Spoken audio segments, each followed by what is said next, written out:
So, today I got finished from work and um I got finished from work and I know it looks really really dark, but I'm trying to get some kind of light, but like I said it's kind of dark. So maybe if I can it says rotate device. So I already put it on that side, but sorry about that. Anyhow, so rotate. Okay, I got to rotate it this way. So, this is what happened. Um I don't know. The light isn't hitting it. But anyhow, I got finished from work, but this one kid was just crying and crying and crying. And I'm like, what is going on? Like, what is going on? I'm going to say Jay because his name starts with a J, but we do call him Jay. So I'm going to say Jay. I was like, um, what's going on, Jay? And he's like crying and he's like, they were talking about how, how my mom, was so messed up and she was on drugs and this and that and um and laughing at me because of that, and it's not my fault. My grandmother told me it's not my fault, it's not my fault. And I was like, oh man, that's kind of messed up. And it kind of hit me so hard because I remember when I transferred schools and I went, you get a reputation after you've been someplace for a good minute, but I had to bounce around a little bit. So when I was in the fifth grade, I had been in that school for like, I want to say 3 years, but it was hectic. Like, I mean, because I came from the other side of town. It wasn't even the next country. I was in the other side of town, like east versus west. And it was a whole different ball game. Those kids were so mean. And they would ask me, like, because my mom could not go. My mom was never at the PTA meetings or anything like that. My grandmother was there. And after that, after a certain time, when my grandmother started getting sick, like real, real bad, which was like around the third, I want to say fourth grade, definitely. That's when you really started to see the impact. But like third grade, because I had to live with my aunt because my grandmother started getting really, really sick. And so nobody was there, around. So they'd be like, where's your mom? Even the teachers would say, where's your mom? You got all these trophies and all this stuff. Where's your mom? And I would go, and as a kid, instead of saying my mom's not here, I would tell them my mom's not, here. She's in prison, And they'd be like, in prison? Like, yeah, my mom's in prison. And, I used to get teased with that, but I had, I wouldn't cry in front of people around like when I was like in the third and fourth grade, because it was just like, okay, I already had that talk. But I did get in a couple of fights because of it, so I understand. And sometimes hurt can come out in different shapes and forms with children, with as far as crying, bitterness, anger. You'll see them like just detaching and stuff. And I had that for a minute, so I understood when Jay said that today. I was just like, oh man, like, God, is this what I'm supposed to be doing? Because I felt so hurt, and I was like, you know what? I've been through this. So, God just helped me to say the right words to him. And I was like, you know what? I didn't go into my whole story because I didn't want it to be about me. But I did say, look at all the people who had mothers that didn't weren't, as you would think, the wouldn't get the Mother of the Year award as a kid, but their children came out all right. God helped them through. God knows everything that you need. He gives you everything you need on this planet. He gives you every single thing, whether your mother is there for you or not. He gives you every single thing at every moment. Okay, so if she wasn't there, that means that she was not needed for that time that she was not there. And he was like, what? And I was like, yeah. And I was like, think about it. Think about all the celebrities that you've been, or that that had messed up relationships with their parents or their mothers, and they turned out really successful. And I talked about what was it? It was Dwayne Wade.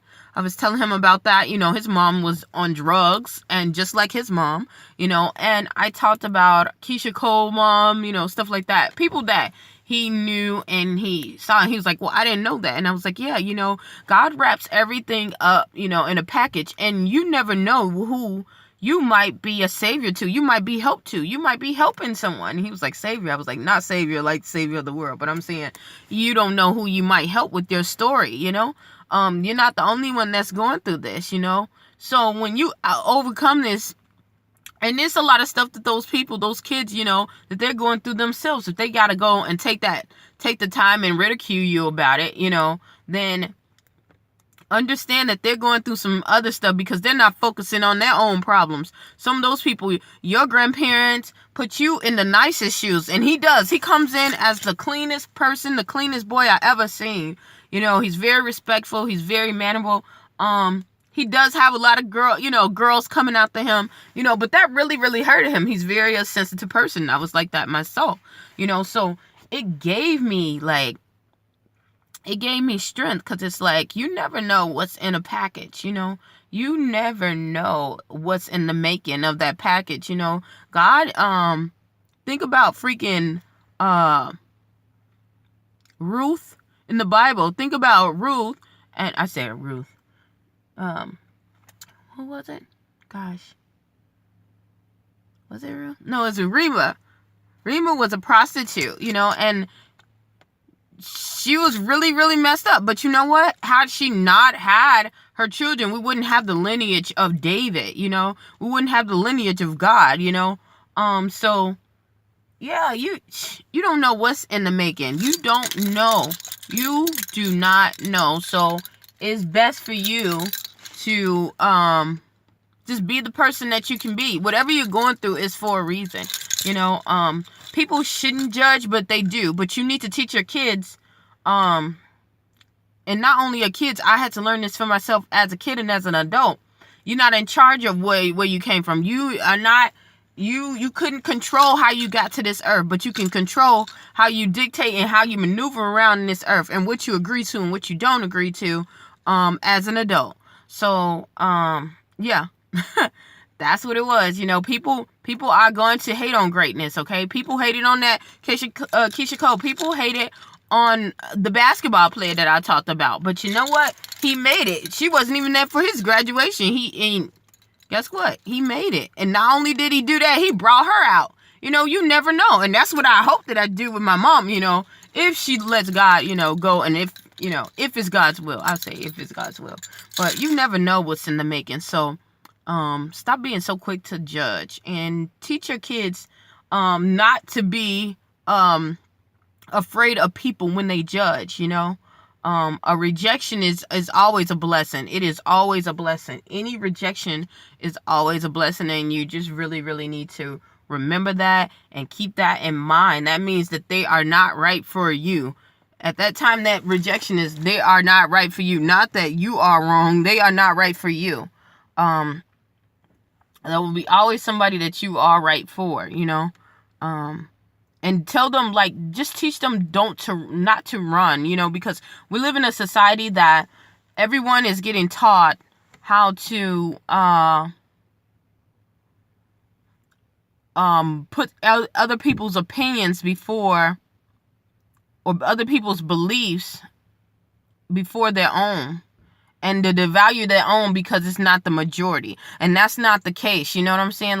You're entitled to your own opinion, but you need to have your own self-validation, your own belief system, so you can know so you can have something to stand on when somebody comes and attacks you. That's what you need. You don't need to be, all super apologetic. You don't need to be, no. God didn't have that. He tells you stuff that people that are not going to agree with it. So, yeah, you never, like I said, you never know who's in the making. Just teach your kids that, what they're in control of, and let them be able to release what they're not. That's, what I use for the most part is the serenity prayer. Grant me the strength to accept the things that I cannot change, and the wisdom to know the difference, and knowing the stuff that I can change. That helps me every day, because other than that, I would have been sitting there just like that freaking 12-year-old boy crying, because I felt this pain. So, yeah, I'm going to leave with that. Hopefully something I said or done will help you on your journey. Stay tuned to Journey to Jerusalem. I need to get off of this parking lot and leave. Bye.